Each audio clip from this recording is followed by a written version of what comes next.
Show you off in Lambos out on Collins. I be.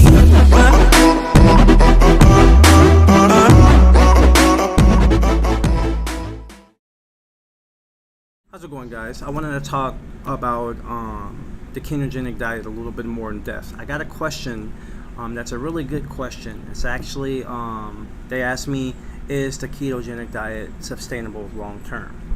Yes, it's sustainable long term. That's my answer. I don't know how everybody else feels about it.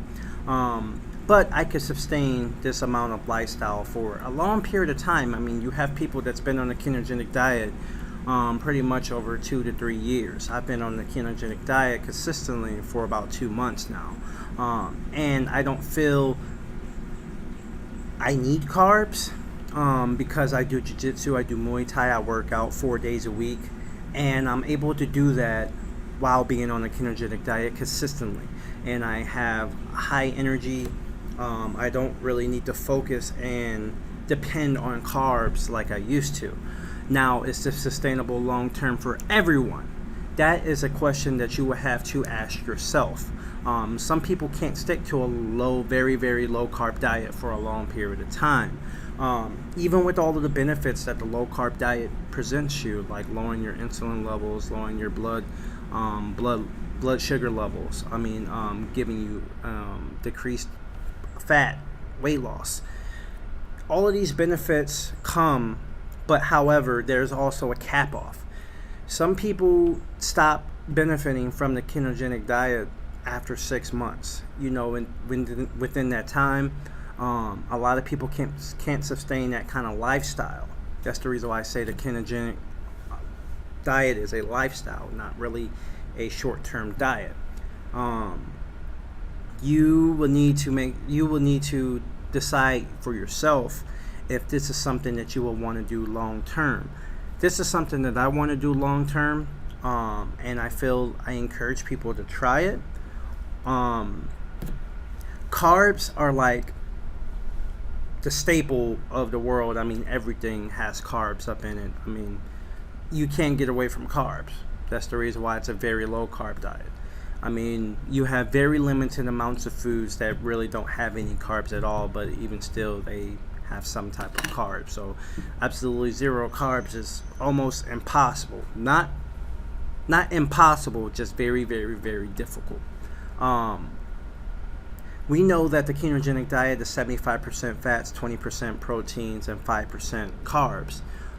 Sustaining that for a long period of time just depends on the person, and it depends on how strong you are mentally, as far as when you're going out with your friends and they get burgers or they get fries or they get something that's going to pretty much kick you out of ketosis once you're in, and you know it will. There's a lot of substitutions for being on a ketogenic diet. I mean, I was just looking at a website. They have I believe a sesame bread. They have a bread that's made out of protein that you can actually have a burger on the ketogenic diet using a protein kind of base.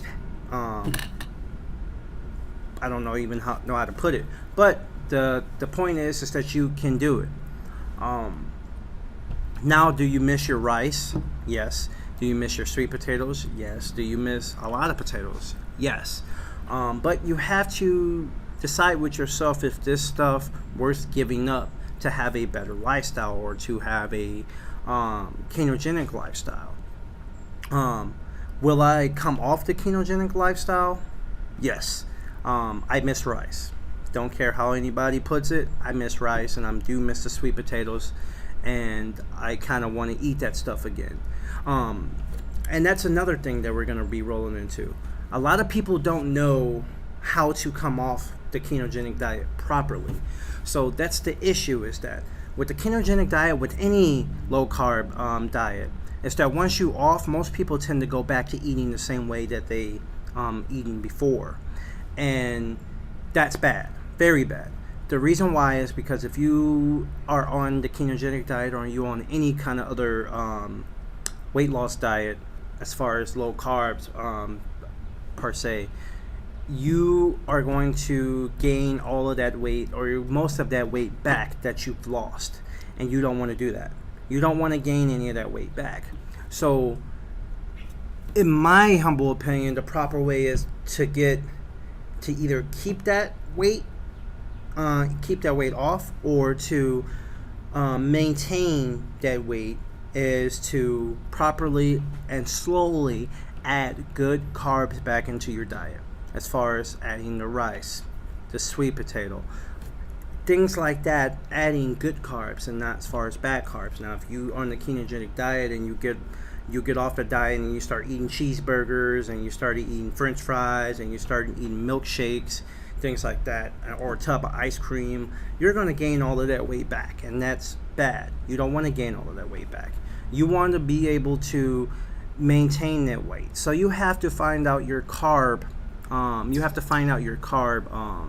tolerance. So slowly, once you're off the ketogenic diet, you need to start implementing good carbs back into your diet. So on the ketogenic diet, you're limited to like 30 carbs. So if you're limited to 30 carbs and you've been eating 30 carbs consistently, you need to bump it up to 50 carbs. Go to 50 carbs and see how your body reacts. See if you gain any kind of little bit of weight right then and there. If you don't gain any weight, you could push the carb limit back up. Again, you can go to 60 carbs, or you could go to 70 carbs. You have to do this in small increments. If you don't, you won't know how much your body, or you won't know your carb tolerance. You won't know how many carbs it takes for your body to start gaining its weight back. That's the reason why you have all of these other type of diets that people feel that's failed, because once they were off the diet, they started eating like there normally was. That doesn't work that way. No diet works that way. If you are on a low carb diet and you lose 20 pounds, 30 pounds, 40 pounds, 50 pounds, and then you go back to eating the way you were eating before you started that diet, you will gain all of that weight back, and then some. It's probably easier for you to gain more weight back, and you don't want that. That's the reason why it's very, very important for you to have an end plan for when you get off of these low carb diets. That's just not the ketogenic diet. That's all low carb diets. Make sure that you have a plan to slowly implement these carbs back in, because if you do not, you're going to gain that weight back, and then you're going to have a negative outlook on these diets, and they're not that bad. Sorry, it's a fly messing with me. But I hope that answers everyone's questions. Just remember, guys, just to make sure, if you're going to do the ketogenic diet, make sure that you speak with your doctor. Make sure that this is something that you absolutely want to do. Make sure that you have a reason to do it. Are you wanting to lose 20 pounds, 30 pounds? If you have any kind of plans after that, make sure that you are set for when you get off of this diet, because if it's not a lifestyle, you're going to gain that weight back, and you don't want that. If you have any kind of questions, anything, drop them in the comment section below. Please like and subscribe. This is my second video. I'm still new at this. I'm going to work on the content a lot more, but if you like what you're hearing, just drop me a comment and hit that like button. Thank you so much.